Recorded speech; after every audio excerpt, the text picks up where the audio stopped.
Next man across the line was Darren Manning. He went faster, pole position. And so it went on. The last lap that almost everybody did was by far their fastest. The only man who was an exception to that was Kevin McGarity. The Ulsterman was out on slicks, and he was probably just 2 laps too early to make full use of them. As he said afterwards, I could have looked like a hero. In the end, I looked like an idiot. But not the case. He just lost the gamble by maybe as little as 2 or 3 minutes. David Saelens also going fastest. Geoffrey Van Hooijdonk, though, was the man who would end up with the final quick time. He must have been just a fraction ahead of the checkered flag when he started his last lap. The Belgian driver taking his first career pole in Formula 3000. And unless memory serves incorrectly, also the first career pole for the Wittmore Team KTR setup. So the Belgian on pole position, another Belgian alongside him on the front row of the grid in the form of David Saelens. And of course 2 drivers who, with a base around Spa-Francorchamps, will not be particularly unaccustomed to wet weather. They're being congratulated by Paolo Coloni, and the Wittmore Team KTR crew also giving him a pat on the back. In the first session, I didn't take any risks. He said, I said to myself, when you go off here, then that's all over. I went flat out in the second session, and I was lucky to take pole. And for tomorrow, well, I said, for me, it's okay if it's wet. We've got a good setup when it's wet, but we'll have to see what the weather brings us. David Saelens thought he had pole. In fact, he probably didn't even know that he had pole before it was taken away from him. Incredible, he said. You had to stay out on the track at the end and at the same time really push hard, take a lot of risks. I'm very happy. First qualifying session was, we were pretty much out of luck. All the favourites were well down the order. I lost pole on my last lap, but that can happen. So anyway, after all that, I'm still very happy. Nicolas Minassian in the gravel, the Frenchman, currently Bruno Junqueira's main rival. He starts 4th on the grid.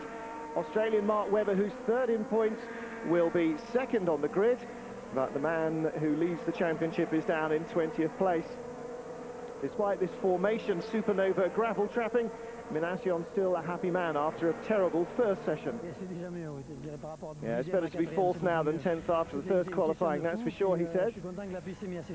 Second session was bizarre. When the track got dry, I went off temporarily, but I managed to get out the gravel and did a good time in the last few minutes. He said you have to push hard lap after lap, and therefore, he said, in the end, managed to get it.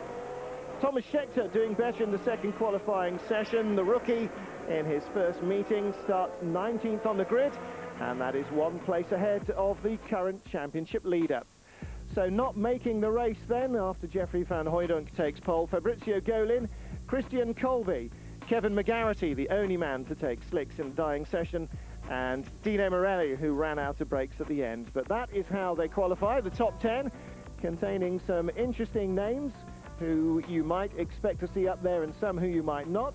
And further down the bottom of the top 20, well, again, names that you might not expect to see down there, particularly Bruno Junqueira. He looks as though he's going to be in for another dreadful weekend. Outside the 20 then, and we get down into the danger area for making or not making the race. Victor Maslov in the race for the first time, and Ander Mikkola, and then Mario Haberfeld and Andreas Schelt, the Full-Tech drivers on the same row of the grid ahead of Yves Olivier, the poleman's driving partner. 25th and penultimate spot on the grid for him. Andrea Piccini, whose mentor, Walter Lechner, is based at the A1 ring, is the last driver on the grid, and the non-qualifiers, as we pointed out. So Dino Morelli on his return to the Formula 3000 Championship here in the International Series, just as unlucky as he was when he went to Monza and the car broke its gearbox before he even got onto the grid. What does he need to do? Well, we'll be back live in just a moment. Welcome back live to Eurosport, the A1 ring, the venue for this 7th of 10 races in the FIA Formula 3000 International Championship. My goodness, doesn't it look different this afternoon than it did in qualifying? It's warm-ish and dry, and although there are leaden skies overhead, the forecast is for it to stay dry, so the cars will be starting on slicks, And although they look up to, well, broken and patchy cloud, the drivers are at least hopeful, if not confident, of a dry afternoon's motor racing. And for Nicolas Minassian and Mark Webber, that's going to be particularly important. The two men chasing Bruno Junqueira, with him right back behind them on the grid. As you look at Mark Webber in the cockpit there, it's vital to them that they get maximum points they can out of this race, and for them particularly that Bruno Junqueira gets none. Gareth, Junqueira held up in the end of the final qualifying session by Kevin McGarrity's car, which was on slicks. He couldn't get by him and set a fastest time. Really, he just lost out in the lottery, it seems, there. Exactly, yeah. It becomes a complete lottery. It's just a matter of being on the right place at the right time, with the right tyres and the right condition. And unfortunately, Junqueira found himself stuck behind somebody who was, I believe Kevin was on slicks, is that right? He was the only guy on slicks. So, as we said in the pre-show, that was a real gamble, and he just lost by maybe as little as 3 or 4 minutes before that would have paid off. And it also cost Junqueira, obviously, because he was stuck behind him and couldn't get past because the track was too wet to get past, and that was that.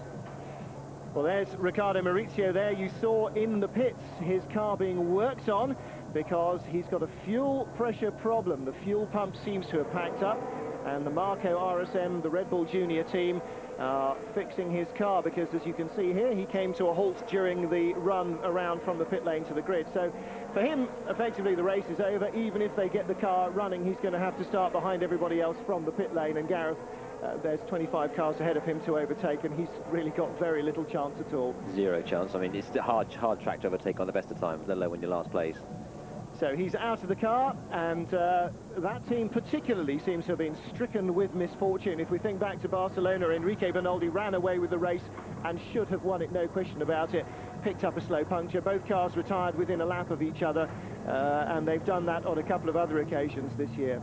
Well, looking at the grid then, Belgian front row, Mark Webber third, Minassian fourth. They're the two championship contenders. Melo and Albers, the two youngsters right behind. Darren Manning and Franck Montagny also going well. But we have to look all the way down to 20th place for Bruno Junqueira. He had an awful weekend at the French race 2 weekends ago, and he would certainly have hoped to have put that behind him. But Gareth, this has got to start to rattle his confidence a little bit. It will do, absolutely. I mean, we're only 4 races left after this one, or 3 races left after this one. So if Minassian and Webber both get good results this weekend, then suddenly they're much closer. And in the last 2 races, if they're really breathing down his neck, I mean, for us it's good. It makes the championship exciting. For him, he's going to really feel the pressure.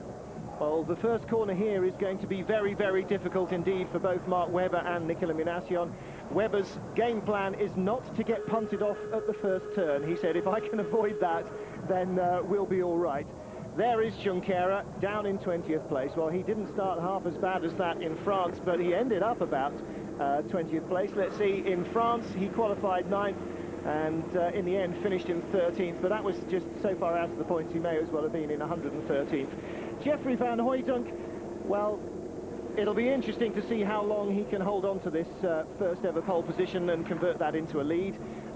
We saw the last couple of times where the pole man has been on pole for the first time, David Saelens in Monaco and Sébastien Bourdais in France.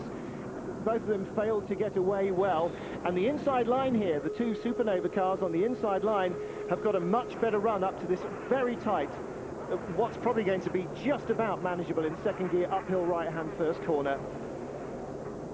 So the pressure on Jeffrey Van Hooydonk, and also to an extent on Mark Webber on the outside of the front row of the grid as well. I mean, I know the outside is on the racing line, but for the run-up to the first corner, I'm sure you'd prefer to be on pole on the inside, wouldn't you? It's very difficult. I qualify where Mark is the last time I raced in 3000. And funny enough, Minassian had me off at the first corner. He came up the inside, just all locked up out of control and punted me wide, punted me off. So it's such a difficult first corner. It's very tight, and the whole pack arrives at once.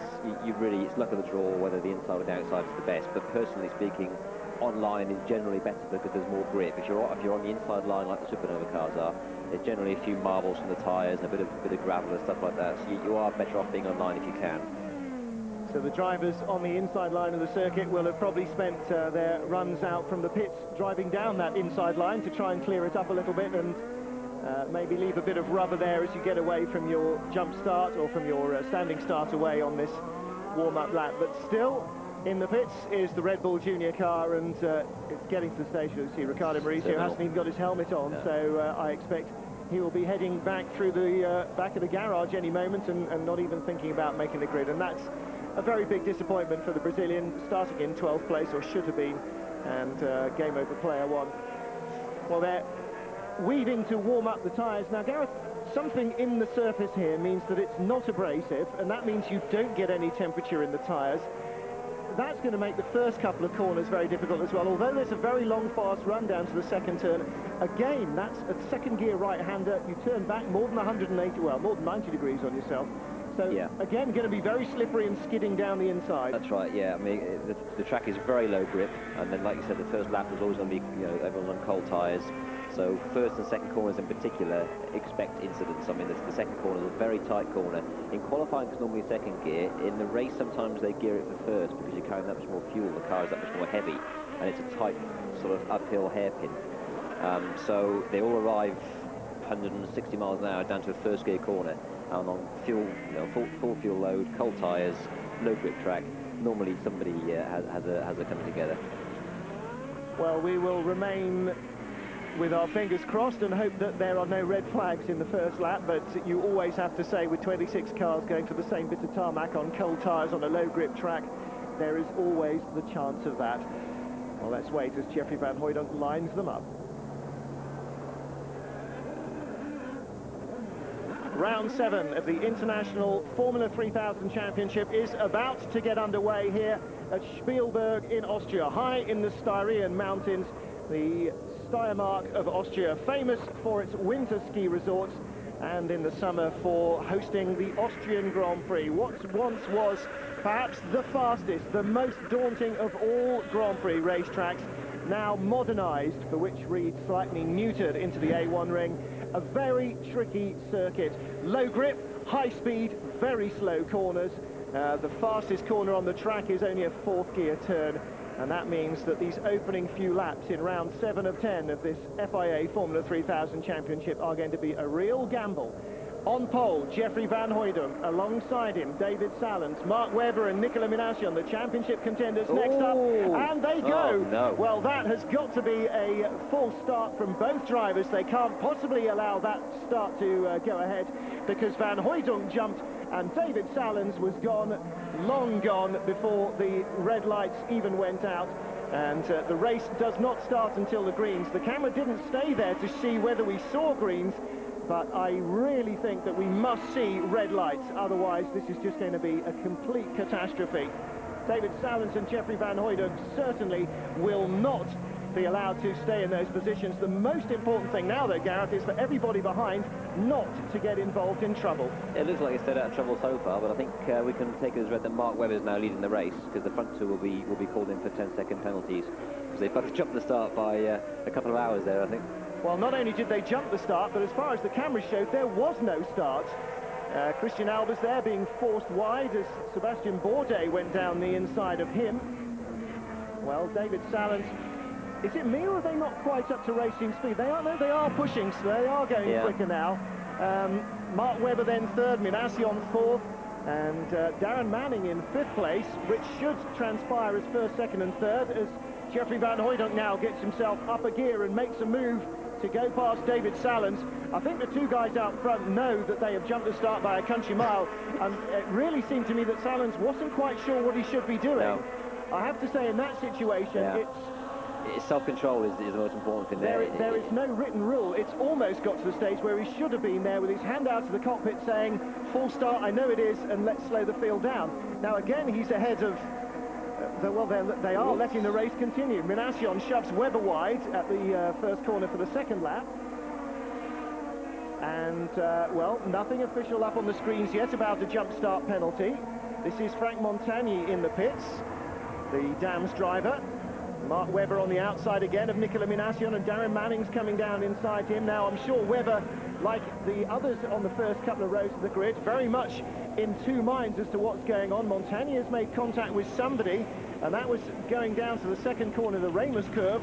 Saw him making contact, I think, with one of the Supernova cars, possibly not the Supernova car. Somebody else was bouncing wide then. But let's have a look again at the start. Red lights go on. Well, there they go. The two Belgians not really bothering to wait for anybody else.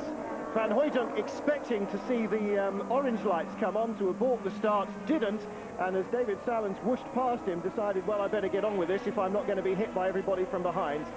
Mark Webber now down to 5th place, but as you said, the first two on the road we must exclude because they can't possibly be allowed to continue. Justin Wilson picks up a spot here.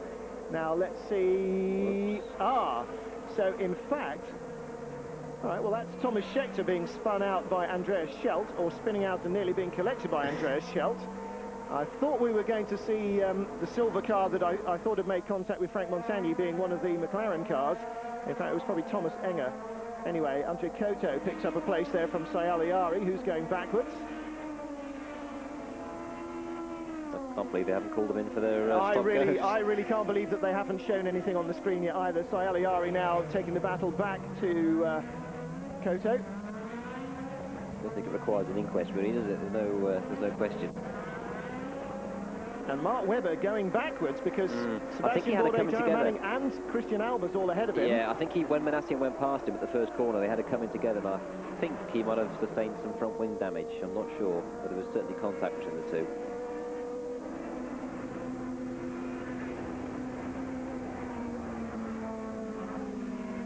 Bruno Junqueira down in 17th place. Goodness, I mean, that's...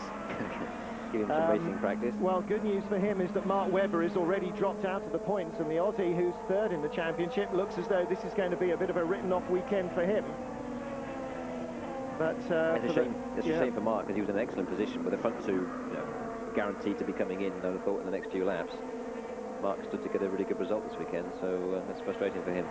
Frustration also for Thomas Schechter. His first Formula 3000 race ends after just a lap and a half, or a couple of laps.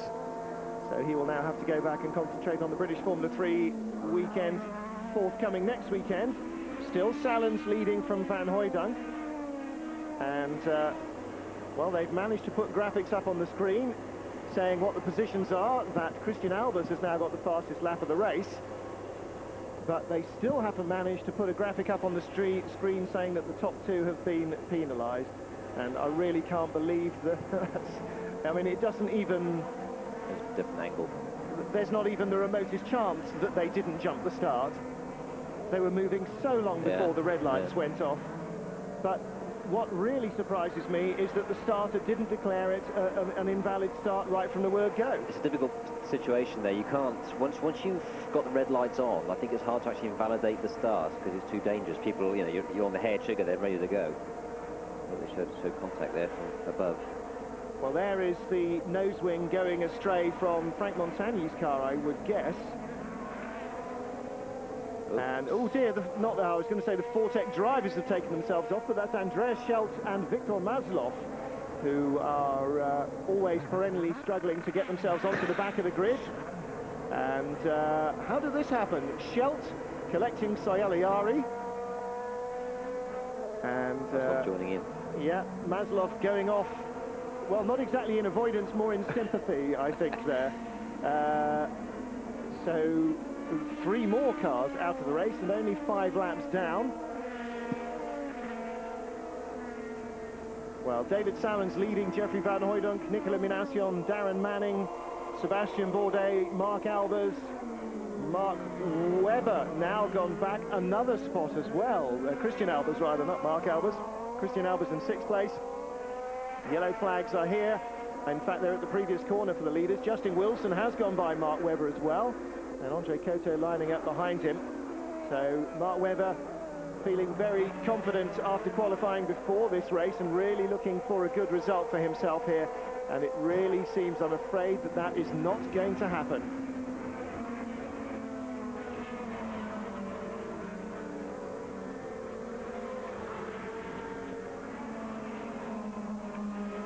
So there is Mark Webber, the Australian driver, struggling now. Justin Wilson's ahead of him and driving away. And that means that Webber is down in 8th place, even if that does become 6th position soon when they call in the front 2 men for that appallingly ambitious starting. Then he will still only be in 6th place, and he's got Enge Koto right behind him, and the McLaren driver is clearly quicker and sitting right there in his slipstream. And Well, it's hard to see. Did it look as though the right-hand front bit of his wing was a little bit lower down? Or in come the front two then. David Saelens and Geoffrey Van Hooijdonk are in for their stop-and-go penalties. 10 seconds each, which in real life is half a minute and the rest. I really think that in terms of modern Formula racing, a simple drive-through penalty would be more than enough. Now, didn't Saelens come in first? No, he came further down the pit road, though, so Geoffrey Van Hooijdonk started first. I'm not sure where they were. Saelens was leading. If they both stopped for 10 seconds exactly, they should have come out in the same order, I'd have thought. They should have done. The interesting thing is the teams do their own timing. It's not done by a steward, you see. Maybe that was the Belgian, the quick Belgian thumb, just like the quick Belgian right foot in Van Hooijdonk's team. I can see an appeal coming after the race for that one. So Junqueira down in 13th place, and it looks as though we are going to have a tied title battle at the end of this race, unless something goes severely awry for Nicolas Minassian. Minassian is now starting to gain the kind of momentum that he really needs to take this to... Oh, I was going to say, maybe his right front nose wing was looking a little bit lower than the others, but I don't think it is actually. I think that's just an effect of the way the light was shining on it after his run up the first corner inside, the first lap inside Mark Webber. It wouldn't have been his right wing that would be affected anyway, but... His left, Mark's right. So Darren Manning in second place, Nicolas Minassian the race leader, and that leaves Sébastien Bourdais in third, and there is the other... there's the Arden car of Maslow. Well, we saw him go off earlier and he's being winched away. And there's Thomas Scheckter. Well, the two Thomases in the McLaren Junior team. Thomas Scheckter, of course, the younger, 19 years old. Thomas Enge still in the race, but well down the order. Now, Gareth, we were talking before the race about this idea of running parallel programs in 3000 and the British Formula 3 Championship. Scheckter is second in the championship to Antonio Pizzonia, the Manor Motorsport driver, and it seems as though he is falling away in the title battle as we now see Sébastien Bourdais making severe attacks on Darren Manning for second place. Can it be that it might be an advantage to him to have something to distract him, or do you think he's almost effectively given up on Formula 3? That's how it looks to me, is that he's just accepted he can't beat Pizzonia and he's just walking away from it. Really, the two aren't compatible, although to the layman they look very similar, F3 and 3000. To a driver, to actually hop from one car to the other is very, very difficult, because 3000's got so much more power, so much more grip, and also not more travelling involved. F3 is nowhere near as powerful, nowhere near as much grip, and very hard to go from one to the other. I did it when I did a Formula 3. I did a one-off race in British Formula 2, and going back to an F3 car afterwards is very, very hard. It feels like you're driving on ice because there's so little grip compared to an F2, F3000 car. So I think it's a strange decision. I don't see really what the hurry is for Thomas Scheckter. He's only 18, 19. He can afford to have another year next year and use the experience he's gained this year to mount a real serious challenge. I just can't see why he's in such a hurry to get into 3000, particularly with a car and team which this year has not proven itself. It had been a great deal for him, a competitive car, a car that had won this year. I'll pick up from you there. Justin Wilson had been lining up Christijan Albers there for several laps, well, for a couple of laps, and all the way around that lap as the other Belgian, Yves Olivier, comes back onto track in his car. Or was there? That was Yves Olivier. Justin Wilson in fourth spot now as he's gone past Christijan Albers with the new sponsorship on his car. There's Soyal Ayari, who's also been pushed off the road earlier on. And we won't get a replay of that. Here is where Olivier got bumped off at the Remus curve. And Andy Mikkola using the full width of the road and not really bothering with the fact that there was a Belgian alongside. I suppose I mean, after all, he is only a Belgian, but which is unfair. I withdraw that unreservedly now before the letters of complaint come in. But I think Olivier put himself in a position there where he made himself vulnerable. He did, certainly. That's to be expected what happened then, I think. So Justin Wilson moves up to fourth then ahead of Christijan Albers. Wilson, of course, in Formula 3000 last year, and Albers the reigning German Formula 3 champion. And Wilson made quite a good impression when he came in last year as the Formula Palmer Audi champion. Darren Manning here, his first season in Formula 3000, in second spot, and he's got Sébastien Bourdais behind. Bourdais also a Formula 3000 rookie. He's last year in French Formula 3 championship. Darren Manning, multiple Japanese Formula 3 champion and winner of the British Grand Prix support race in Formula 3 twice, and nearly winner of the support race in Formula 3000 this year as well. Took pole at Silverstone. and had a very impressive showing indeed.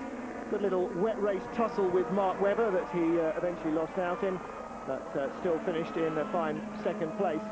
Sébastien Bourdais, of course, has come on strong at Monaco and at Magny-Cours, and now looking again for another podium finish, and hopefully ahead of Darren Manning if he can make it.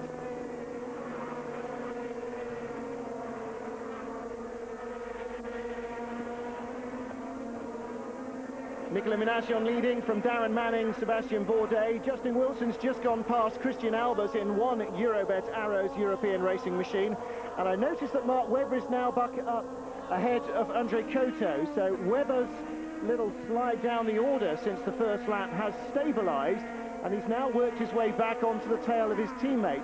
Thomas Scheckter being put back into the McLaren junior car by the team. We saw him a few moments ago with his helmet off. Well, if this is basically, forget Formula 3, now the future is silver, the future is Formula 3000.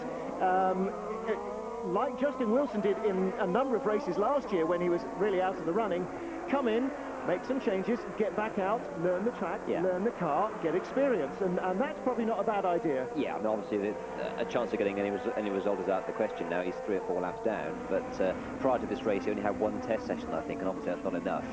So every chance you can get to get mileage is invaluable, so it's used this afternoon in his test session.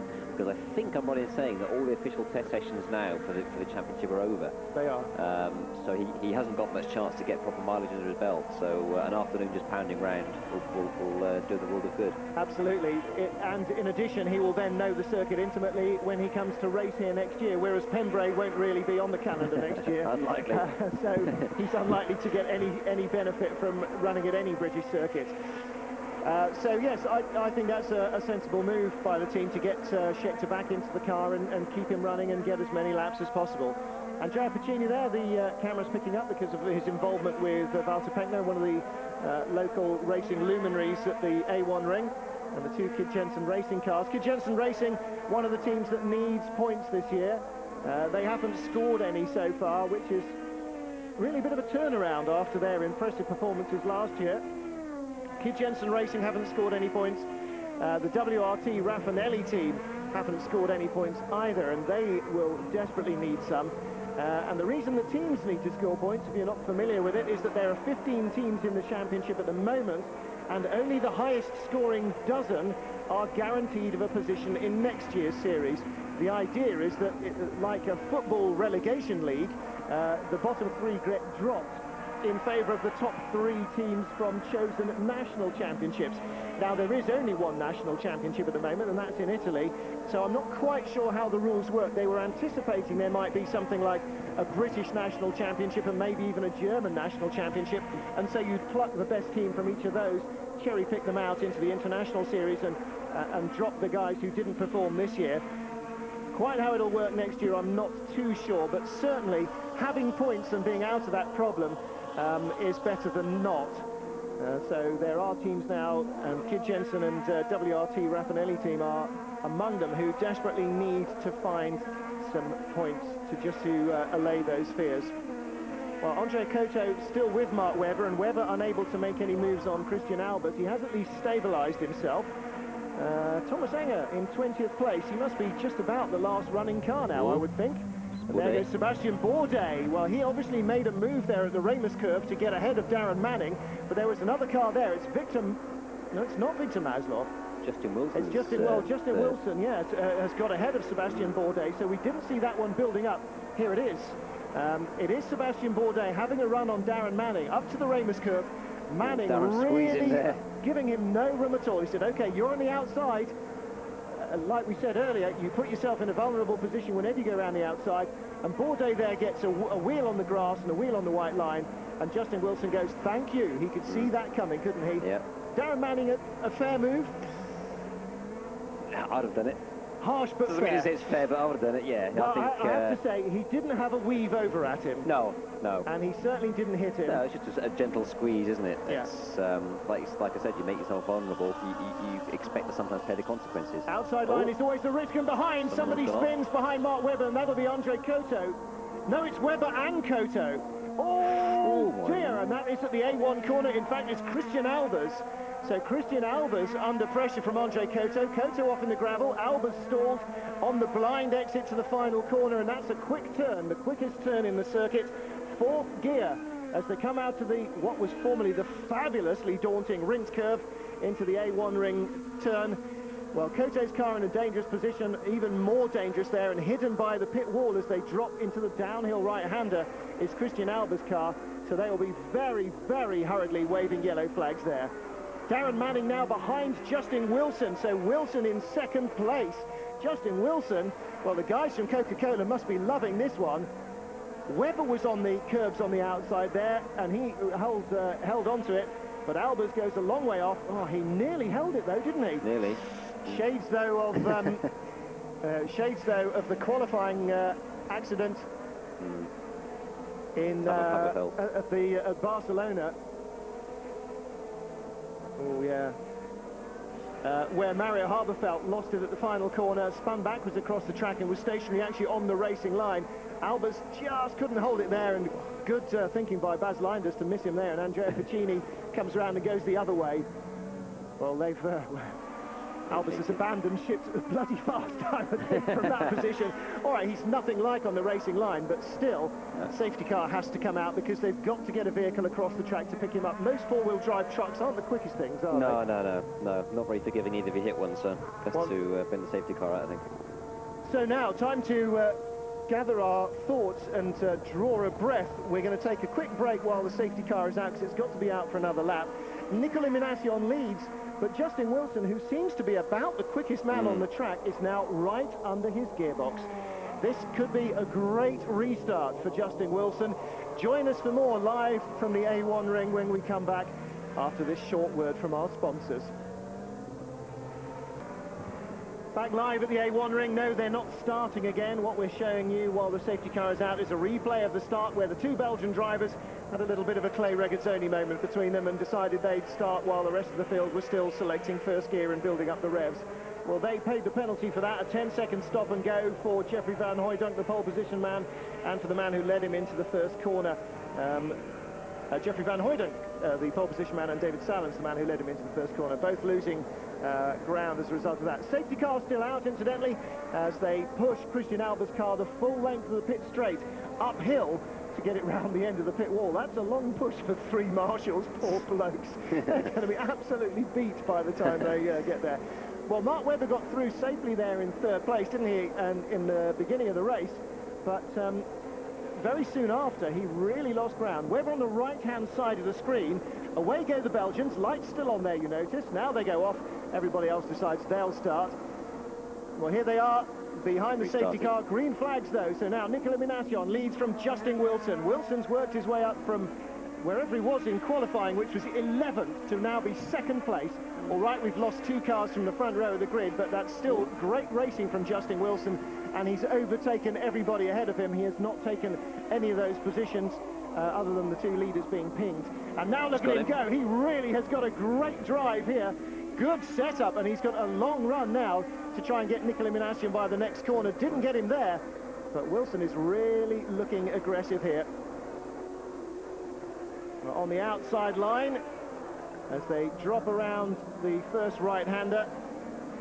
Down the hill they come, out of the second gear, Gusser curve. And again, Minassian has got the inside line going down into the Niki Lauda turn and then the Gerhard Berger curve.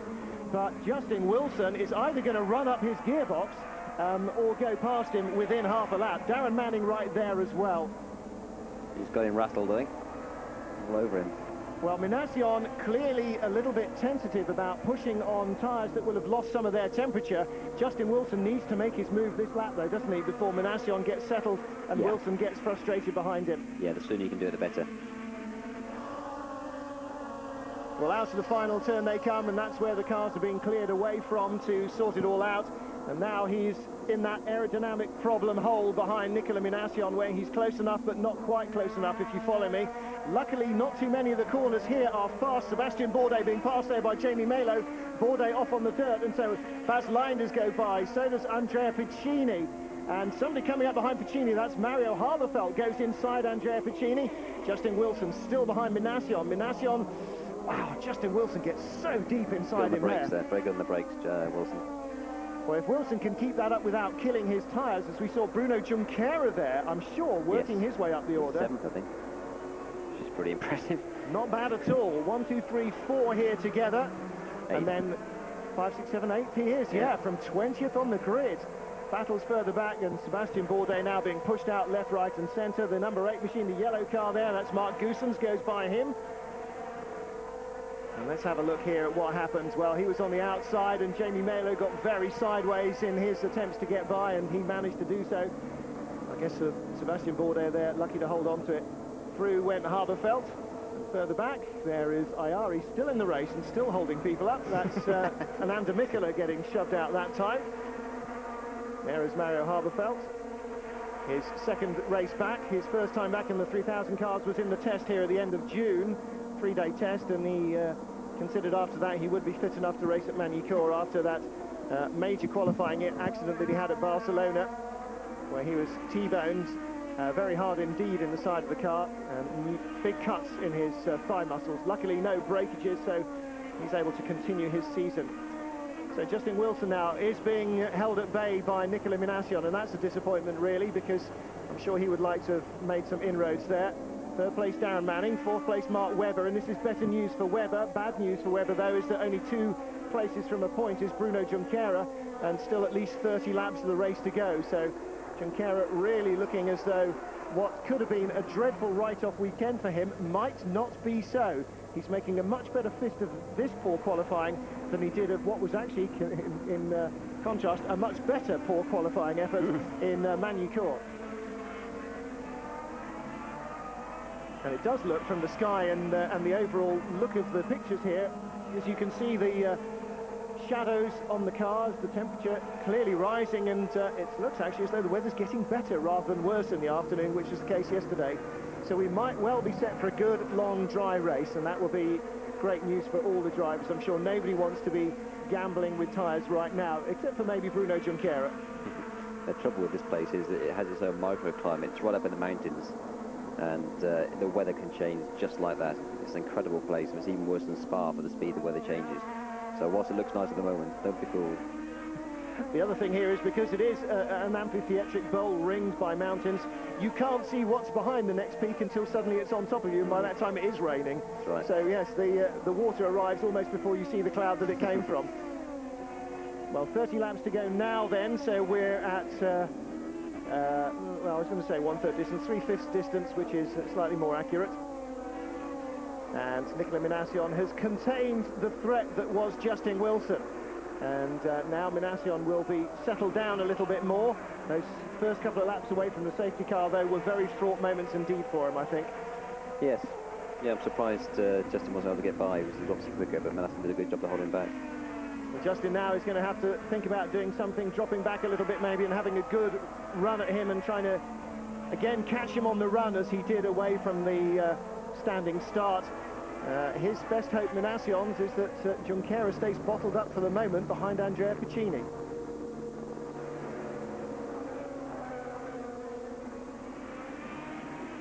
Justin Wilson in second place, fellow Brits Darren Manning in third place. Just one Frenchman standing between an all-British top 3. Well, Mark Webber's actually Australian, but kind of semi-British, we'll assume for this, for the race. Well, he spent most of his single-seater racing career in Britain and is based here, lives here for most of the year. Lives in Britain for most of the year, so an honorary Brit. So Nicolas Minassian, though, has held on, but no sign here of the domination that he showed at Magny-Cours, Gareth, where he was able to just romp away from the rest of the field after the first couple of laps. No, Justin is doing an excellent job to hold him there, but it is a hard circuit to overtake, as I said before. Although you've got a few long straights with slow corners at the end, because it's such a low grip circuit, any sort of idea of lunging up the inside late to the brakes really is not clever, because the grip is so low. So you just end up having a big moment. So you've really got to pick your moment here. It's not easy. Well, astute viewers will have noticed that Bruno Junqueira is bottled up behind Bas Leinders in the Kid Jensen racing car. I knew that, and I meant to say that. Obviously, it just came out as Andrea Piccini. He's in 7th, and Junqueira in 8th place. Piccini a couple of spots further back. Thomas Scheckter back out on track, and his test session continues. Be interesting to see what kind of lap times he can manage once he starts to get into the groove a little bit and more of a feel for the racetrack. The important thing, I mean, the critical thing for Scheckter here is not to get in the way. Yeah, that has to be first and foremost, but apart from that, just to sort of pound around and get mileage, just get used to the car. It's like any sport, the more you practice, the more time you get at doing it, whether it's tennis or golf or whatever, the better you will become. So if you can have an afternoon pounding around you wouldn't have got otherwise, then so much the better. Justin Wilson, when he was doing those sort of training sessions last year, was always very careful indeed when he came back out of the pits after making adjustments or whatever to learn the car, to make sure that the team sent him out when there was a hole in the traffic. In other words, so that he wasn't coming out and trying to set himself up again in the car right in front of a battle for the lead or something. And that's just, you know, politeness more than anything else and good sportsmanship, and that's exactly what they need to be doing with Scheckter while they keep him running around. At the moment he's right among the back markers, so it doesn't actually matter, but in 10 or 15 laps time they might have to be a little bit more cautious about where they put him on the racetrack, the McLaren team. Yeah, it's common courtesy, but also from your own point of view, you don't want to be looking in your mirrors all the time. You want to concentrate on the car, learning the car, trying things out. And if you've got to keep looking in your mirrors all the time, then you won't learn so much, obviously. Well, Bruno Junqueira there, right behind Bas Leinders as they came down the hill, and still unable to find a way past. There's Tomas Enge. I thought we'd seen the last of him when he went off the track. Well, mind you, I thought we'd seen the last of Saelens as well when he was knocked off the track, but they have managed to get themselves going. And that is one feature of the Formula 3000 series that I do like, is that quite often cars can continue to run, and so it at least keeps the field interesting all the way back. There is Sébastien Bourdais all the way back there now, running among the low midfield runners. Having a difficult afternoon. He is indeed, and here his difficult afternoon continues as Tomas Enge makes a run at him out of the Remus curve.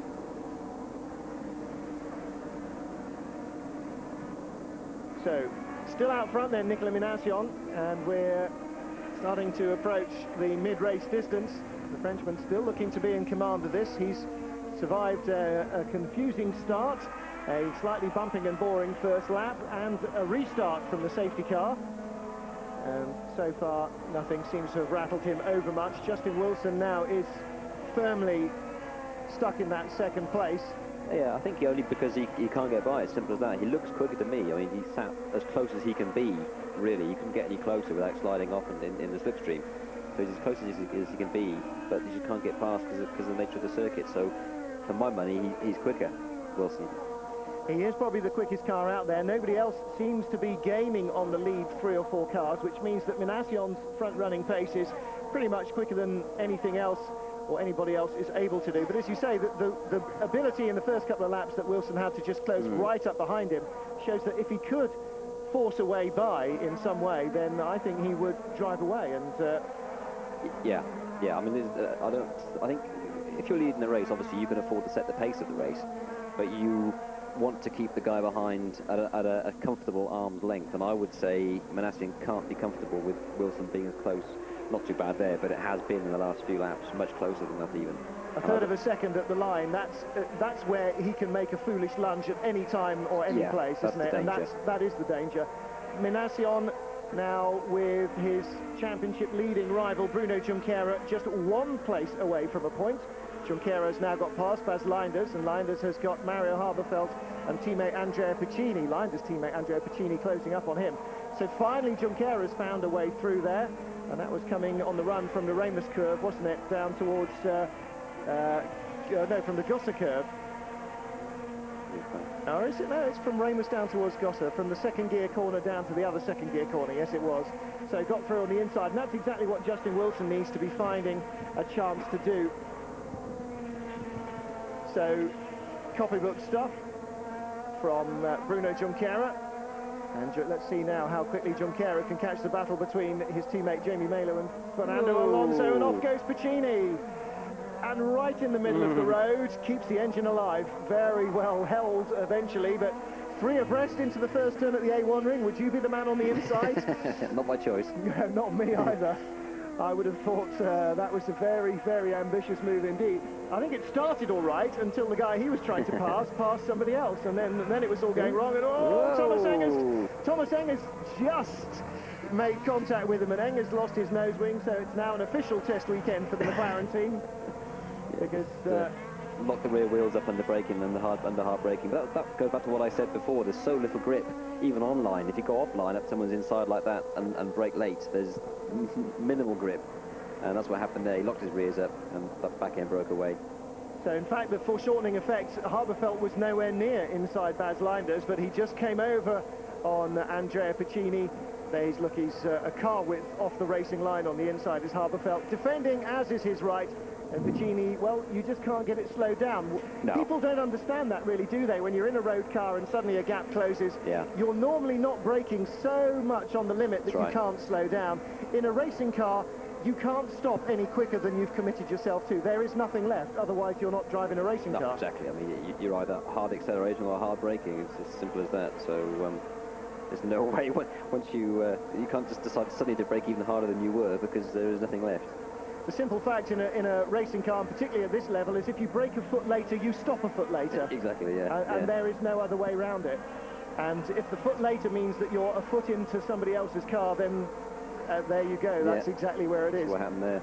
Of course, with everything locked up, you don't stop quite as well as you might have done otherwise, but then there was no grip there to be stopping at what he thought was the maximum retardation anyway, so that was the end of that. Into the pits comes Thomas Enge then, and new nose wing will go on.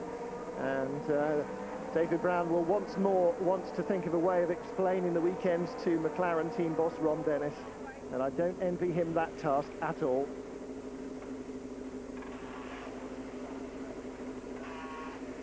So the race continues, round 7 of the FIA Formula 3000 International Championship, and eschewing the need for mechanical jacks there, the McLaren team holding up manfully the front of Thomas Enge's car. I can't believe they actually lifted us up by hand, but then I suppose you can't get a trolley under the nose when you're changing it. No. Well, it is obvious that the teams expect at some stage to be needing to change your nose quickly, because they had the long tool for it there ready to go, and very quickly done indeed. And of course the spare nose will be set up as the one on the race car was, so it ought to work pretty much the way he wanted it to. Good news for Justin Wilson though is that the bouncing check is right in front of Nicolas Minassian, the race leader. Here is Minassian, and Enge with a stop in the pits and probably dirt on his tyres still, and the tyres not up to temperature, will not be going as quickly as he should do. Moves right out of the way, Minassian gets by unhindered, and that's bad news then for Justin Wilson, because Minassian now has a car between himself and the second place man, and a chance to extend his advantage if Wilson just catches him in the wrong place. Bruno Junqueira not trying hard though. Goodness me. Man on a mission there. Absolutely, Junqueira really fighting hard.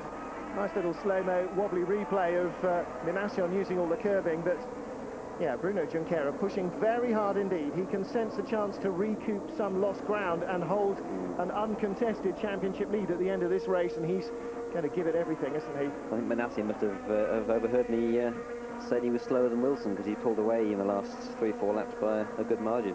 And Justin Wilson is now being held up by Thomas Enge. He's in a position where he is going to find it difficult to get by the check unless Enge actually slows down, and he is slowing down, actively slowing down to allow the leaders to go through. He has to do that. And he'll watch the mirrors, and he'll have to pull in behind maybe Webber, in front of Junqueira. Well, he didn't have any option, either that or... to a halt, I think, because the inside let them by. Yeah, he would almost had to have parked there, but he didn't in the end. He came in front of Junqueira, but I'm sure he'll let Junqueira by on the run-up to the corner. Yeah, Junqueira goes around the outside, so Thomas Enge doing the best he can not to interrupt what is a captivating top 6 battle. Webber 4th there, Melo 5th, Alonso 6th, Junqueira 7th, and right with him now. So Nicolas Minassian still leads, but the championship leader just a spot away from gaining a point and holding on to that lead. Join us for the rest of the race here live in Austria in just a moment. 28 laps into the 7th round of the FIA Formula 3000 Championship. There is the top 6. You're missing the championship leader, but he is right with Fernando Alonso, the 6th place man, Junqueira there. Next up, Baz Leinders, Mario Harbourveld and the rest. And yes, as Gareth has throwing his shoulders up in disgust. We don't care about who's 8th. We want to see where the championship leader is getting with Fernando Alonso. Now, Gareth, he's been following him for about 3 laps here. 20 still to go. I think the chances of Junqueira not getting a point are now actually quite slim. And who would have said that at the beginning of the race with him in 20th? Yeah, well, that's an impressive drive. I mean, he's obviously gained by a couple of retirements and drivers' errors, but on the whole, I think it's been worked for, and he's done very well to get into the points. I'd be delighted with that. Well, he's 7th at the moment, but the ace in the hole, I just thought during the commercial break when I was looking again and writing down the positions, is 2 cars ahead of him. It's his teammate, Jamie Malo. Yeah, that'll be interesting, Jamie Malo just needs to run into a little brake problem in the last couple of laps, and suddenly Junqueira's got a point guaranteed. Yeah, I mean... Now, obviously, team orders are illegal in Formula 3000, as in Formula 1. Yeah, but there's always ways around it. Yeah, that's a good point. I hadn't thought of that. And also, because it's a unique situation, and that both drivers are funded by the same sponsor, and that Malo knows this is his first year and learning year, and he's back again next year for a go at the title, then chances are, yeah, he will have a brake problem or some other problem that will miraculously let Junqueira by. Justin Wilson here in 2nd place. Really thought for a moment that he had got a good enough run on Nicolas Minassian in the opening 2 laps after the safety car, when the tyres were still cold and even lower on grip than normal, to take the lead of this race. And now that Minassian has really settled down and got back into his groove, he has pulled away. But certainly at that stage, I think if Justin Wilson could have got ahead, then he might well have stood a good chance of running away all the way to the flag here. But now Minassian has really laid down a good now 8 or 9 fast laps, and he's just driven away from the rest of them. It's Junqueira now who's in the situation that Justin Wilson was a few laps ago, where he's stuck 0.6 or 0.7 behind Alonso and just can't get close enough to make a difference. If it stays like this, I think Junqueira will wonder what the hell's happened, because 2 races ago he was miles ahead in the championship. Replay of the... This is Harbour-Felt's going down the inside of Piccini. That's Linders, rather. I'm going to stop saying Piccini where I mean Linders. And that is, yes, just a little nose wing change on a contact with the tyre. That's pretty dangerous stuff, though. Those nose wings, little shard of carbon fibre can split off there, and that's enough to lacerate your tyre very badly. Anyway, Harbour-Felt goes up to 8th place now, and Linders down to 9th. So that's all a battle happening behind Bruno Junqueira, so that won't worry him too much. Mark Goossens in 10th. Jeffrey Van Hooydonk, incidentally, the pole position man, who then got a 10-second stop-and-go penalty, while he has worked his way back up to 11th. Fernando Nicolas rejoining and facing the right way. So Jeffrey Van Hooydonk in 11th spot. And that's quite some drive, considering he would have lost at least half a minute on the field. Sayali and Enrique Bernoldi must be holding his breath there, somehow managed to avoid contact. And they're ahead of Andrea Piccini, who we saw spin earlier on. And right with them is David Saelens. Well, we just saw Jeffrey Van Hooydonk and Justin Wilson setting fast laps. David Saelens, the other man who got that 10-second stop and go, hasn't carved his way through the field the way that Jeffrey Van Hooydonk has, but fastest lap of the race for him on lap 30. 49 laps, I remind you, so still plenty of racing left to go for all of the point scoring and potential point scoring drivers. David Saelens currently 4th in points on 12. Sébastien Bourdais, his nearest rival, behind him on 9 points and unlikely to score here, or not going to score here, we should say. And Mark Webber is 2 points ahead of David Saelens on 14 points. Webber won't do as well out of this race as he would have hoped. Certainly starting from 3rd, I'm sure that he would have hoped to have got better than 4th place points, which is what he's looking at the moment. Ayari down the inside, and well, that line's obviously being used enough, because he did actually manage to keep it relatively under control and turn in tight. Actually, that is the one corner on the circuit where the grip is pretty good. You can brake really late there, offline and online, and there is good grip for some reason. Oops, somebody having a... That was Fernando Nicolas. That's where he went awry at the first corner. And Mark Goossens trying to get past fellow Belgian David Saelens. Saelens, the 1998 French Formula 3 champion. Goossens now 6 years, I think he's been driving in Formula 3000 on and off. I think this is probably the 6th year in which he has driven Formula 3000 cars. Very experienced anyway. So 3 Belgians then. You've got Linders, Goossens and Van Hooydonk. And we're hearing from the pits that the man who didn't start and in fact walked away from the car that they were trying to fix for him before the start, Riccardo Maurizio, may now actually take to the track with some 18 of the 49 laps remaining. Oh dear, that just resolved itself there, didn't it? Mark Goossens in the yellow car, Jeffrey Van Hooydonk in the blue machine alongside him and still alongside him and still alongside him. Scrapping hard. And Sébastien Bourdais making it 3 wide. Oh dear. Close your eyes. Okay, this is a lottery, isn't it? Goossens in the middle there, normally you wouldn't think would come off best, but the inside line too tight, the outside line too wide. Goossens was really in the driving seat there, wasn't he? Just about in the... He was in the mother bear chair. The inside was too hard, the outside was too soft, and the middle seat was just perfect. Now, further battling going on as Bourdais gets by Van Hooydonk. Goossens, of course, fighting his way up from a slightly lowly qualifying position of 14, and then trouble early on, obviously, which dropped him further back. And Bourdais being pushed off the track. Van Hooydonk was called into the pits for a stop-and-go penalty, and right behind them, David Saelens also had that stop-and-go penalty. So 1 Frenchman and 3 Belgians. There's a pretty good battle going on there between them. David Saelens has now escaped all of that. No, in fact, he's Franck Montagny behind, so 2 Frenchmen and 2 Belgians, with Montagny being the Frenchman on the back of this little group. So it's all highly irrelevant in terms of anything regarding points, positions or anything else, but a very entertaining scrap for them anyway. Yeah, there's an enormous difference in experience there. Goossens, like you said, has done 6-7 years in 3000 since 1994, I think. He's done 2 or 3 years in Japanese Formula 3000. And Bourdais is, what, 18 years old in his first year, so big difference in experience. Big difference in experience among the top half dozen as well. Nicolas Minassian with 3 years now in the Formula 3000 Championship. Justin Wilson with 2. Darren Manning in only his 7th race in 3rd place. Mark Webber in only his 7th race in 4th place. Jamie Malo in only his 7th race in the category in 5th place. Fernando Alonso, only 7 races in this year's championship, but if memory serves, I think he did do a race at the end of last season after the Formula Open by Nissan season had finished. Anyway, 1 third-year man, Nicolas Minassian, running away with the race. Second-year man is Justin Wilson, and the other 4 in the top 6 are effectively rookies. Bruno Junqueira in his 2nd year in the championship as well, now right behind in 7th.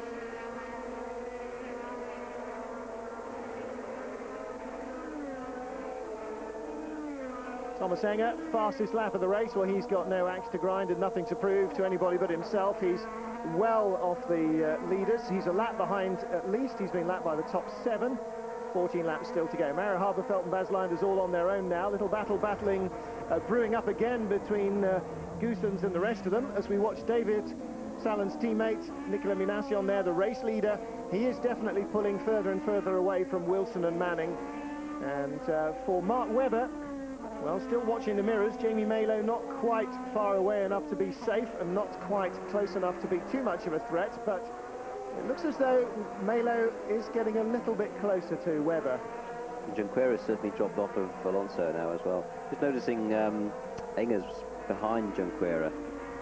He's actually, what, 3 or 4 laps down, isn't he, because he came in to change his nose. But he's obviously on new tyres, because he's setting good times. That'll just be a slight irritation for Junqueira. Just although the driver is 3 or 4 laps off out of the race, if you like, it'll still be on Junqueira's mind, in his mirrors. See the car there, just slowly reeling him in. And psychologically, that's not good for him, and that might have something to do with why the fact Junqueira has dropped off of Alonso. Well, if he can't concentrate on the car ahead of him and not worry about somebody who's 2 laps down, then his ambition to be in Formula 1 next year is... But what I mean is, if he's driving as hard as he can drive to keep Alonso in sight and try and get past Alonso, yet he's still being reeled in by the car behind him, he may not even realise that the guy is a lap down. Yeah. So, or 2 or 3 laps down, in fact. So that's what is perhaps causing a slight distraction. Well, no, that is a fact. He might not realise that Tomas Enge is a couple of laps down. He might be surprised to find that he's come from there. But of course, he's been past him, because Enge was 10th on the grid and Junqueira 20th. So he knows that he's got past him and now can't figure out why he's coming back. Yeah. You're right. That might be playing mind games with him. Particularly at the moment where he's a bit vulnerable, because his championship lead has been slashed from enormous to nothing. But if it stays like this, it's particularly nothing, because they actually go equal. Oh no, okay, David Saelens out of the race. Well, pushing too hard after his jump start penalty in that little Franco-Belgian border battle that they had going on, and the skirmish doesn't end particularly happily. I think that's the gravel at the end of the front straight. I think that's the first turn. We'll wait and see anyway. So Saelens is out, but Junqueira, yes, particularly because he knows that the car ahead of him means 1 point, and he was right with him, and now it's edging away again. Yeah. Now the fact that his teammate is further ahead of him, he may or may not be thinking, well, if only they get him to slow down a bit, it would hold Alonso up, and maybe he could, you know, block Alonso for a couple of laps and I could catch back up. But Junqueira's not in a position where he could do anything about it now. Even if he did do that, Jamie Mealy would really put himself in danger of being just that's passed. the problem. Yeah. To no avail. I mean, in the end, I think that the Petrobras team are going to have to get Jamie Mealy to slow up. Otherwise, they're throwing away 1 point that at the end of the year might be the difference between their man winning the championship and not. Yeah, it's a difficult situation, but it's amazing for Junqueira how easy it was just a month ago to just rack up 10 points at a go. Yep. And now to try and get 1 point just seems like the hardest job in the world. It's amazing how fast it changes. Absolutely right. And as you say, the real danger for him now is that he is being passed, or it looks like he's about to be passed. Obviously, the director's much more interested in what motorcycle this chap's... Oh, of course, we're in Austria, and it's the national motorcycle manufacturers, KTM, who supply the trail bikes that take the drivers back. But what we missed there, I think we'll find in this long shot, is that Bruno Junqueira has been passed by the lapped Thomas Enge. Yeah, he's dropped off again, I think. No, it would be yes. unprofessional well, of Enge Enge was, to do that. when they came out of the first corner, Enge was all over the back of him, running down towards the Ramus curve. Maybe, and this is only hoping for Junqueira's sake, Enge's gone off again. I think he's made his point, more likely. He's made his point, caught up with the championship leader, got himself some publicity, and now he's dropped off again. I think to actually go ahead and pass him, because there's no doubt he could have done, would have been incorrect. Well, there is Junqueira. I think that Enge's gone off again.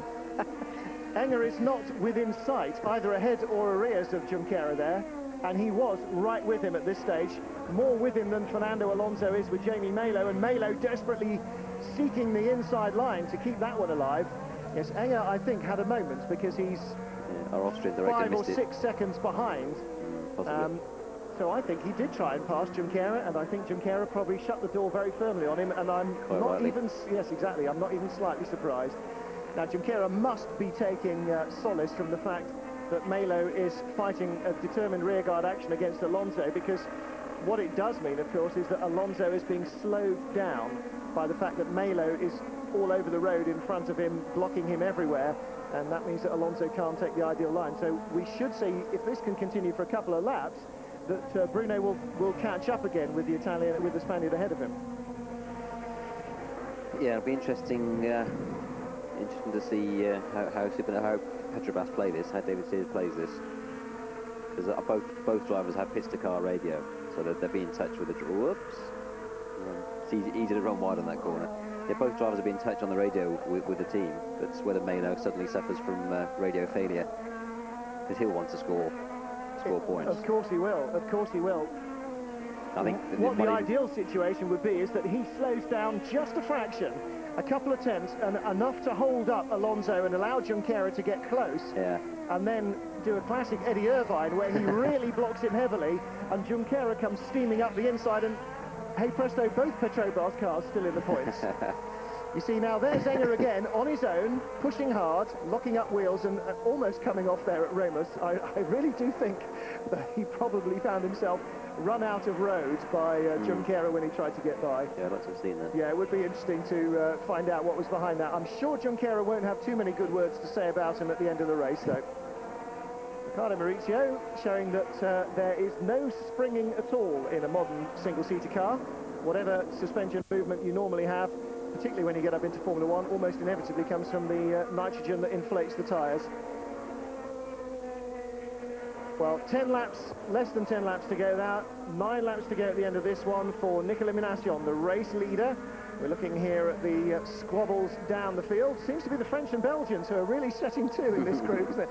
Andrea Piccini trying to get in on the back of there for Kid Jensen Racing, but it is a real Franco-Belgian battle, what we're seeing here. We're seeing Yves Olivier, another of the Belgians, who is even further back than that. doing his victory donut 10 laps early from the exit of the first corner. There is Piccini on the outside line of Saelens, and that's always a bit of a worrying place to be. Ayari, I noticed, back again behind Enrique Bernoldi, who he passed earlier on at the same point. There's Bernoldi. And there is, in fact, that's Riccardo Maurizio, who's back out, now ahead of the race leader, Nicolas Minassian. As you see the positions there, Darren Manning and Justin Wilson spread out and dropping away from Minassian. Minassian really has all the time in the world to deal with Riccardo Maurizio. Mauricio's only done half a dozen laps in the entire race, so if he can really just stay out of the way, I don't think Nicolas Minassian will probably even need to try and worry about passing him. Junqueira still in 7th place, and we'll see after this commercial break what he can do about getting himself into points. Justin Wilson and Darren Manning still 2nd and 3rd for Britain in the closing stages here in Austria. Safety car out on the track in the A1 ring, 8 laps from the end, and this is why.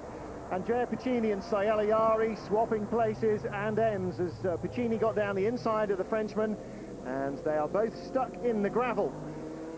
Well, that means very bad news for Nicolas Minassian. For the 2nd time in this race, he's going to have to get away from the safety car.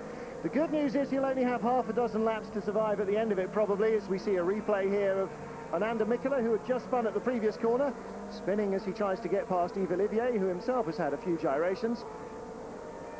And replay of that. The good news for Nicolas Minassian is that the Red Bull Junior car of Riccardo Maurizio, which didn't start the race and only came on track with about 15 laps to go, is between himself and the 2nd place man, Justin Wilson. And that's very bad news indeed for Justin Wilson. There is no rule in European racing where they would wave the slower car to the back of the field or a lapped car to the back of the field to give the guys who are racing Sael, he's yelling, and the next thing is going to be, what the hell did you think that was all about? Unfortunately, because we saw how well Justin Wilson restarted the last time, there is a car between them, and that's going to effectively negate the battle, because Wilson will have no chance. He can't go up the queue past Riccardo Maurizio, although really, you know, Maurizio's got no right to be there at all. He just happens to be there. It's a shame. I think Minassian's got it made. Yeah, I think... It's going to be another lap. There'll be 7 laps to go by the time they get the green, and...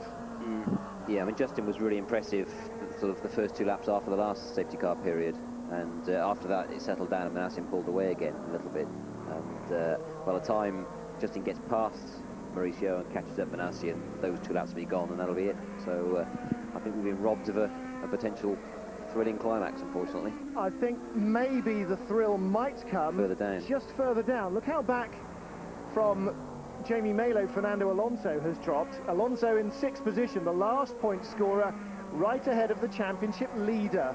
Now Junqueira must do something here. He's not scoring any points now. If he messes up a move, he won't score any points. If he doesn't make a move, he's guaranteed not to score points. It's a no-lose situation on the restart for him. And Fernando Alonso must know that, and he's going to have to be very, very aware with his wits about him, because Junqueira has to do something. Yeah, absolutely. I was watching Tomas Enge then coming up the hill. He was actually trying to wave the car behind past him, because he's 3 or 4 laps down on the cars around him. But obviously they can't go past, because if they do, they get penalised. Well, this is why the safety car came out, or this is what led to the safety car coming out. Piccini going down the inside, plenty of room there until Saelens decided that he would try and make the apex anyway. He was probably the same distance he normally is to the apex there, but there was somebody trying to go down the inside. But as we've said before, you know, inside or outside of Saelens, when you're wheel-to-wheel with him, it is always difficult to know what he's going to do. And taking your life in your hands doing that. I've been there. Andrea Piccini, well, you don't need to be a great psychologist to read his body language afterwards. And it's probably just as well that they stopped the shouting slow-mo when he'd only got the driver's Christian name out. Just as well on opposite side of the track there, I think. putting them apart otherwise. I think so too. Well, there'll be words about that later. Very, very bunched field behind, and the Franco-Belgian border skirmish that's been going on all the way outside the top 10. As they get the green flags, they're going again. Well, Riccardo Maurizio pulls out of the way, but he was dreadfully slow on the restart. Nicolas Minassian had all the aces up his sleeve. And Junqueira, Junqueira catches Ricardo Mauricio at the corner. Fernando Alonso has got the break. Mauricio had an obligation then to make sure he was right up with Minassian going through the last corner. And he was just dozing. Or to be completely offline so that everybody else could get a go. Darren Manning now thinking about second place. Mark Webber thinking about third. Dreadful, really broke it up there, I'm afraid, Ricardo Mauricio. And worse than that, he got in the way of Bruno Junqueira taking a run on Fernando Alonso. And so that means that the championship leaders' chances of scoring a point were scotched. These three guys, second, third and fourth, this is going to be very tippy-toey stuff for this lap and the next, because Mark Webber could so see himself going past Darren Manning and Justin Wilson. They don't need the points, he thinks. I do. I really need the points if Minassian's going to maximum point here, and especially if Junqueira's going to no score. So I think Webber at the moment now has got to exercise a degree of caution. He hasn't scored since Silverstone. Race 2, and it's race 7 already of 10. And tempting as it is, Gareth, you just can't throw caution to the wind. Yeah, I don't think he'll risk everything just to get one place. I think he'll, if a good chance comes up, he'll go for it. But he won't risk everything, but he is certainly going to risk something. Mark Webber very, very close to Darren Manning, coming off the final turn, the A1 ring corner, but he's got Jamie Malo right behind him, and look at Alonso as well. This could all fall into Bruno Junqueira's hands as Alonso tries to go around Malo. Oh, and Webber goes for Manning. He's got him on the run up to the corner. Yes, he has done him. So Manning goes down to Manning's on the inside line. Manning's on the inside. Oh, this could be tears for Webber. Oh, and Webber holds on, but Junqueira gets the place. Yes, superb stuff. Well, that couldn't have been better engineered by Jamie Malo if they'd sat and planned it pre-race. Malo battling with Alonso all the way, and still Webber having a go at Manning. We've got about 5 laps to go. Darren Manning in third place, and Junqueira has gone past Malo. So suddenly, from nothing before the restart, it's up into fifth place for Bruno Junqueira. 2 vital points, and those may be so valuable the way this season is now looking to shape up. And for Nicolas Minassian, all he could do at the restart was drive away. He couldn't score more points than he's got by winning by a bigger margin. Who cares about the battle going on down the back of the field? We want to see what's happening for third place, and here it is. And again, Mark Webber is determined. Now, he made such a strong move on Darren Manning at Silverstone, and Manning knows that he'll do it again if he gets the chance. Junqueira is still in trouble, because in the closing stages now, with nothing to lose, Alonso is the man who's in the driving seat in that battle for 6th position. Well, Mark Webber really pushing very hard. 3 to go. And really, you know, he's 14 points behind the second place man. He's 24 points behind the championship leader. And now, quite honestly, 4 points would be good. But I think he may even still try and make a move on the third place man, Darren Manning. That was good stuff. Exciting. Oh, Alonso again up the inside of Junqueira. And again, who cares about these guys? For goodness sake, director, show us what we want to see. There's Manning third. In 4th place is Mark Webber. 5th place is Jamie Malo, and still Fernando Alonso battling for 6th place. The Belgian skirmish continues, and Sébastien Bourdais goes, thanks guys, and drives past both of them. Yes, it's fantastic racing, but right now there's even more interesting stuff going on at the front of the field. Well, Justin Wilson clearly has got a quicker car than almost everybody. He's run away, and so has Minassian. The battle behind continues. Bas Linders squabbling there with Mark Goossens as they continue to circulate in the top 10.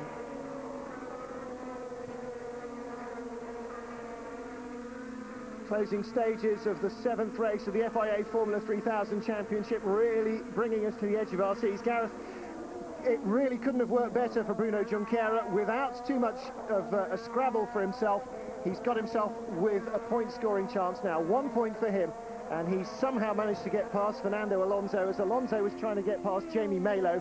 And if he can just hold him off for 2 laps, then from 20th on the grid to a point, that will have been a very, very confidence-inspiring weekend for Junqueira from what could have been a complete nightmare. Yeah, very impressive. I mean, just the whole thing got caught in one big sort of mixing bowl there. 5 cars going for 1 position, and I think Junqueira was the greatest beneficiary. So, yeah, I mean, 20th into points is a great result. Normally in the wet you might say it's a good result, but in the dry it's a fantastic result. Well, let's have a look now as Junqueira nearly locks it all up and throws it away to Fernando Alonso. This is for 6th position. This is for 1 point as they come into sight. Alonso is up in the 6th place, so he's got him back. Now Junqueira must really fight. 2.5 laps. Junqueira really pushing very hard indeed on what must be a very tired set of rubber, and Alonso has gone by him. Well, Junqueira was the enemy there, or sowed the seeds of his own destruction there as he locked up under braking. And it looks as though he's not going to get a chance to come back because Alonso is quicker and he's pushed past him once more. Now then, 2 laps to go. Jamie Malo is too far ahead of Fernando Alonso to slow down and make it look like anything other than team orders. And again, Mark Webber is right there. Now we're getting a slow-mo replay of that move, but by the time this has happened, Mark Webber will have made a move on Darren Manning at the first corner, and I'm sure that the Austrian director would have been slightly better placed to show us that. Darren Manning still holds on in 3rd place, but Webber is so together with him. He's all over the back, and again he gets alongside. Again Manning has the outside line. Webber's got the racing line. Manning holds on. Can Webber cut back? Not enough speed there to really get good drive out of the corner. Still, 1st and 2nd running away from each other, and perhaps the best beneficiary of the safety car was actually the race leader Nicolas Minassian, because he got away from Justin Wilson scot-free, and he would be having this kind of battle, I'm sure, if Wilson was still with him. Great stuff though from Mark Webber. He'll take this one all the way to the checkered flag. He's really, really determined, isn't he, here? Yeah, he's doing fantastic well. I'd love to know why he was suffering in the first 10 laps or so of the race, because he really lost a lot of pace and suddenly come back with it. So he's looking good for a podium spot then. Well, first 2 are guaranteed their positions with this battle going on. You can see how much Jamie Malo has closed up in the Petrobras Junior car right behind Mark Webber and Darren Manning as they fall over each other to try and outbrake and not be outbraked by their rival. So Nicolas Minassian will win this one from Justin Wilson. But to the line, Darren Manning having to fight a phenomenal rearguard action. Last lap lunges for glory all the way around the track from Mark Webber. In 5th place, Jamie Malo. 6th place, Fernando Alonso. And in the end, no points for Bruno Junqueira and no chance for the Petrobras team to sort out any kind of teammate reshuffling.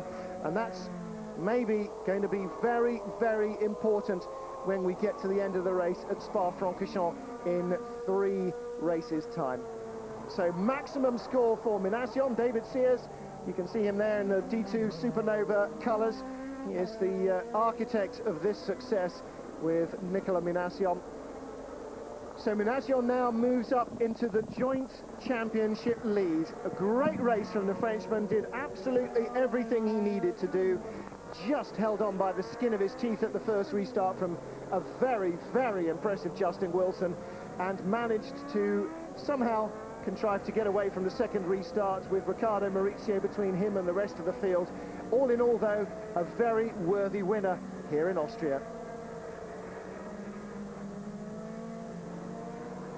Nicolas Minassian, the winner in Austria. Gareth Rees, it was a very tough race for him to win. It didn't play into his hands particularly. He had to fight for it at the start when there was that real confusion over the start, kept his head and got his foot in and passed Mark Webber very quickly.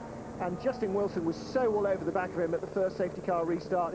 I think that was just tremendous defending to hold on to that position. But I think he justifies now being in the joint lead of the championship. And are we seeing the balance swinging? Yeah, I mean, two key points in that race. First of all, the front 2 guys making a complete mess of it and handing the 1st and 2nd positions to Mark Webber and to Minassian. And then when Minassian passed Webber and pulled away from him, that was the 2 main points of the race. Because for some reason, Mark's lost the pace for 10 laps and let Minassian get away. And by the time he got the pace back, he was back in 3rd, 4th place and could do nothing about it. Again, Justin was very quick, but really only straight after the safety cars came out and went in again. Once the race settled down, Minassian was generally about the same pace. Whether we're seeing the balance shift, I don't know. I think Bruno Junqueira is suffering from a lack of confidence, possibly. He'll be disappointed that he didn't get anything out of the race today, particularly once he got into the points. To pop out again is particularly frustrating.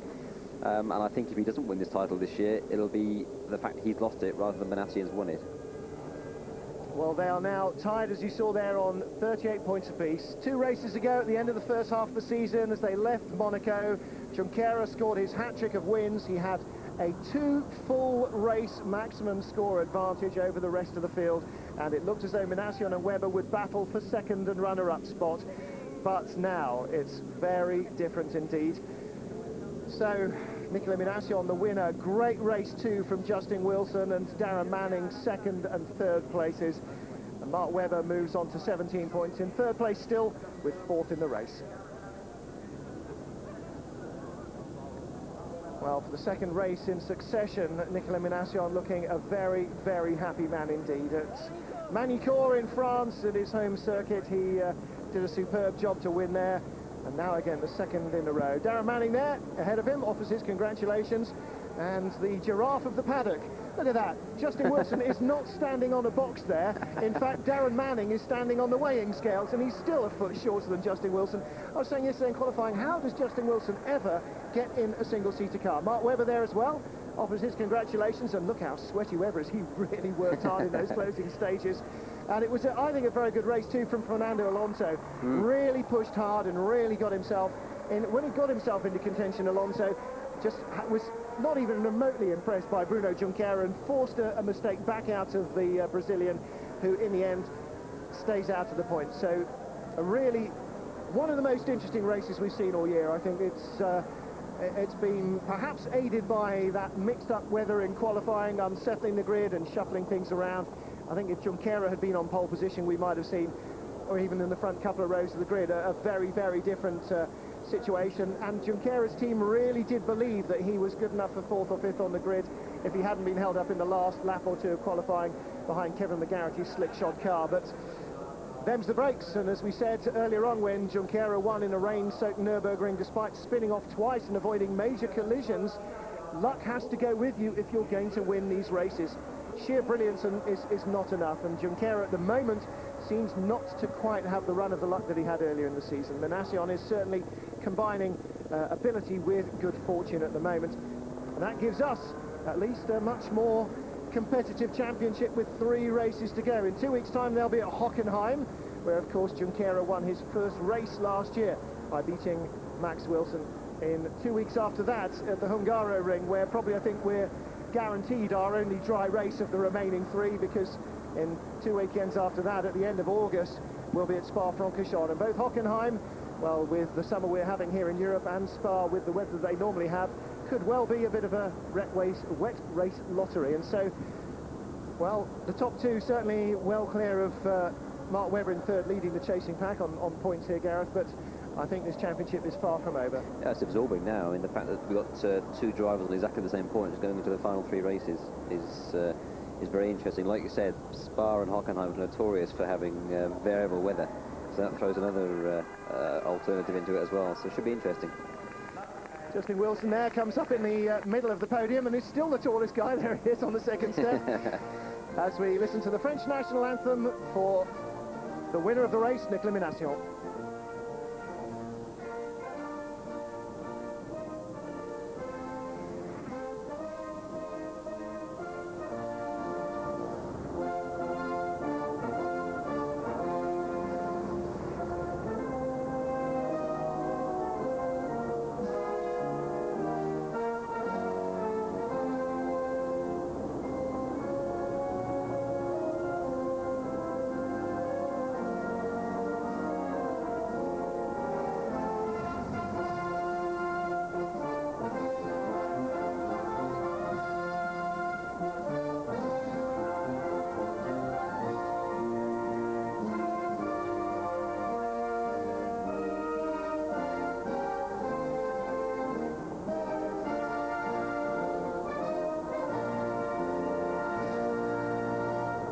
It's a day late, but the Marseillaise rings out for a Frenchman the day after Bastille Day, the 14 Juillet, and he would have spent most of yesterday hanging around watching the Tour de France on Eurosport in the podium in the team trailer and drinking espresso. Qualified in 4th place on the grid. Not a bad day's work for Bastille Day, but a much better day's work today for Nicolas Minassian. Justin Wilson, a great result for himself, and new sponsors Coca-Cola in 2nd spot on the grid, and a great race as well from Darren Manning. Very good showing indeed from Darren, his first ever appearance at the A1 ring, so you can't say that he had any kind of home track advantage, as he could possibly have been argued at Silverstone. 2 Brits on the podium, and the day only spoiled for viewers on British Eurosport by the fact that they were 2nd and 3rd and not 1st and 2nd. So there we go. A fascinating race at the A1 ring, and a fascinating championship in prospect for the final 3 races. Well, we'll leave you with highlights of this race. We will rejoin stage 14 of the Tour de France in a few moments. David Duffield will pick up the action with Sean Kelly, and here in Paris, Mike Smith will be in the email hot seat.